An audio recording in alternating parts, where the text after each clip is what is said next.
Hello, welcome to HITC Sport. Alright, Webster's Dictionary defines Sheffield United as a plucky Yorkshire club who continue to punch above their weight. Me, I have a very different definition for the club right now. Maybe a complete and utter circus clown show run by a bunch of men who clearly have brains made of soggy wet. Listen, relegation for the Premier League is never nice. Finishing bottom of the damn league, for many football fans, that's 9 months of having their dignity force-fed back up their nose. In many cases, sure, you'd have the fans screaming for the head of the manager. But not in this case, so shouldn't that tell you something? Don't get me wrong, relegation is bad. But Sheffield United allowing Chris Wilder to walk out the door, it's been like winding up in a car crash before telling the paramedic to go home and eat a pizza on the couch. Oh no, it's alright, I'll just sit here with a steering wheel puncturing my bowels while puking up chunks of my diaphragm all over the dashboard. Relegation is a punch to the ego, but it's not catastrophic. Look, right, Norwich City finished bottom of the league last year, but they clung on to their best players, kept faith in Daniel Farke, and now after another feel-good year of winning nearly every week in the championship, they'll be back in the top flight, re-energized and ready to go again. Imagine if Burnley had decided to ditch Sean Dyche upon relegation in 2015.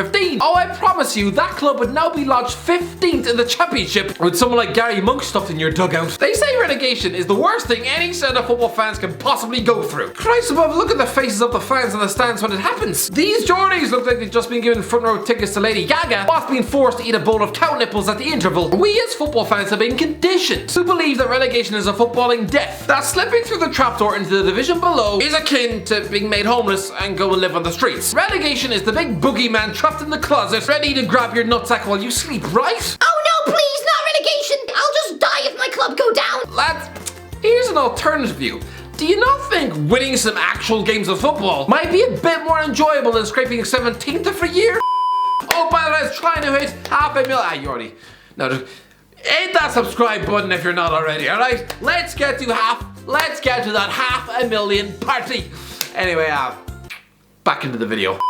Christ, but right now we have Newcastle and Fulham fans both paralysed with fear over the concept. But lads, those two clubs have a combined 4 relegations since 2009. And guess what? 4 promotions too. Most relegations from the Premier League won't put a club out of business. And even in the direst of situations, you will one day come back stronger than ever. Good Christ, look at Leeds in 2004. One of the bleakest examples of relegation of all time. A once proud Champions League club who now had finances that look like a melted shepherd's pie. Honestly, I can only assume that club's accountants were just uni grad students who spent most weekends pouring pints of beer into their morning shreddies. Yes, that was a perilous, horrific situation, and it took them over 15 years to recover, but look at them now. Arguably one of the most exciting mid-table sides to ever exist in the Premier League, with a guy who's arguably the best tactician employed in that club since the days of Don Revie and Brian Clough. If football clubs were smart and didn't press the big red panic button, then all relegation should be is just a year out of the Premier League spotlight to regroup, get your stuff in order, and come back a much stronger and better equipped team. Good Christ, back in 2016, Newcastle fans treated the prospect of relegation as if they were just told to spend a year living off water and dried Cheerios at the bottom of a Vietnamese prison cell. I'm sorry, during the 16-17 season and the championship, Newcastle won over 30 games of football and actually managed to lift a goddamn trophy at St James's Park. Don't get me wrong, relegation can be devastating to a club's finances, and yeah, it may mean that a few canteen dinner ladies and kitmen might be unfairly let go. So of course that is a travesty, but lads, relegation is only devastating to a football club if they don't bounce back. Like when Leeds stayed out of the top flight for 17 goddamn years. But again, look at Newcastle in 2016. Why did the fans choose to let themselves look like they were on the verge of drowning themselves in a bath? Where was the panic? You were in safe hands. You had Rafa Benitez in charge, a European serial winner. I'm pretty sure he had enough tactical nous to be able to navigate his way through a pond of rat piss. I'm pretty sure he knew how to beat the likes of QPR, Ipswich and Burton Albion, don't you? So for Sheffield United, Chris Wilder had overseen 2 promotions in his 5 years in charge, taking you from League 1 obscurity to 9th in the Premier League. Imagine being offered that when he took the job in May 2016. You know, when you just lost 2-0 home to Scunthorpe and then finishing just 1 point above Port Vale. I mean, come on! I know he wasn't officially sacked and he left because of disagreements with the board. Apparently over the idea of bringing in a tactical director and because of a row over transfer investment. Listen, yes, Wilder shot himself in the foot with some expensive duds. Let's not forget he spent a combined £40 million on Ryan Brewster and Ollie McBurney, 2 alleged centre-forwards who can't even sneeze in the direction of a goal. And he did just shut out £20 million on a goalie who has now conceded 115 Premier League goals since the summer of 2019. Clearly he's got the reflexes of a soggy sponge. But I don't care. Sure, Wilder Wilder might have been naive in the transfer market, but it doesn't matter. This guy was the single most important employee at Bramall Lane. So if you're the Saudi prince in charge of Sheffield United, you do everything in your power to make sure that Wilder sticks around for next season. That is your only job. Good Christ, he's the only man on the planet with the key to ensuring the Blaze don't implode next season, which they almost certainly will now. The Saudi prince should have had one objective: bow to the whims of Wilder. And yes, I know, for someone who grew up lavished in royalty, being now told to worship at the feet of a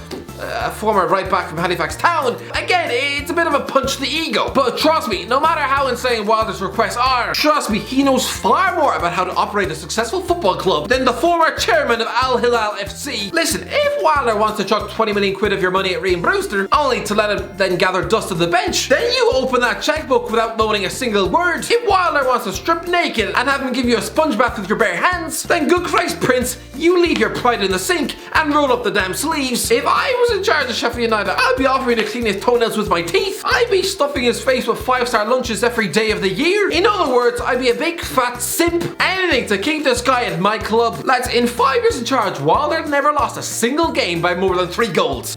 48 hours after his departure, and they're getting slapped around like a soggy Easter egg, conceding 5 at Leicester, and lads, a hat-trick to a 24-year-old centre-forward who hadn't scored more than 5 in a season since his goddamn teens. I know it's been a poor season, but of course it has. Second season syndrome is a very real affliction. Clearly these championship standard footballers were just running on pure adrenaline last season, only to be found out this time around. It doesn't make Wilder a bad manager, just means he's not a damn magician. And I'm sorry, since Christmas, they've won more games than Liverpool. You know, the actual champions of England. Seeing off Newcastle, Man United, West Brom and Aston Villa. People were trying to call this the worst Premier League side of all time. Pure and utter wet cabbage. Forget the points total. And Sheffield United aren't even the worst team in the Premier League this season, because under Wilder, they had more team spirit and a self-belief than a baggies team who look about as depressed as a lonely housewife on Tinder. And to prove it, they've won more games than West Brom this season. So yeah, Sheffield United allowing Wilder to walk into the wilderness, replacing him with Paul Heckingbottom, a guy who lasted less than 50 games in his last 2 managerial gigs combined. Right, so he was deemed not good enough for Hibernian. So what in a cow's left testicle is he doing imparting his wisdom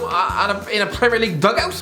Congratulations, Sheffield United, by forcing Wilder out of your club by shoving the prospect of a technical director down his throat like a lump of uncooked steak. This guy dragged your club up 2 divisions and kept them there. He inherited a Nigel Atkins funhouse and wound up beating Chelsea 3-0 at Bramall Lane. If he doesn't want a technical director holding his hand and telling him what to do, you can't really blame him. And trust me, with Wilder, you had a realistic chance of salvaging some pride this season. Maybe not finishing bottom of the league, but under Heckingbottom, I mean, Sharp has already hinted that training and intensity levels have dipped. But of course, it's a bit like when you're given a substitute teacher for a day. You know, just some 23-year-old neckbeard with the authority of a shoe. You know when he walks into that room wielding a TV, that you can just spend the next 9 hours dusting about like a bunch of homeless pigeons. And that's exactly what it must feel like at Bramall Lane right now. Buckle up and strap yourselves in for 10 weeks worth of pain, because now we're about to finally see what these Sheffield United players are made of when they're now a rudderless ship. But let's end this video on a positive note. And right now, Wilder's out of work. His last job offer was from Sunderland in Freefall, but he chose to turn down a starring role in a Netflix special, and that honestly saved his goddamn career. Had he gone to work in the rainy northeast of England, working in a city where only 20% of the population have all of their teeth, now he'd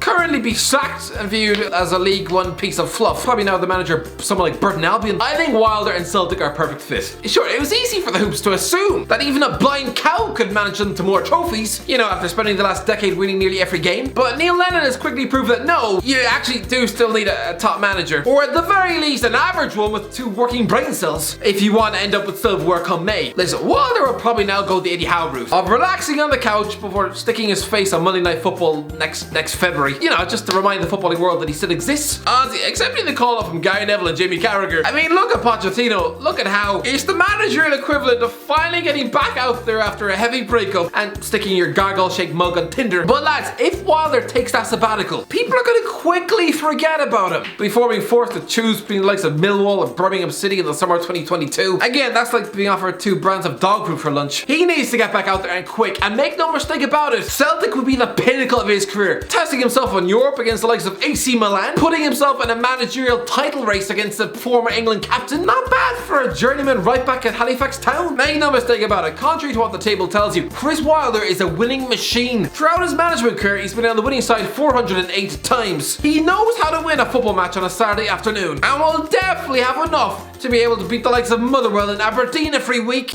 Anyway, that's it. So let me know in the comments below, what do you think? Is this a massive mistake? Should Chris Wilder go to the Celtic? Let me know in the comments below. Enjoy the video. Don't forget to subscribe, and as always, I'll talk to you in a while.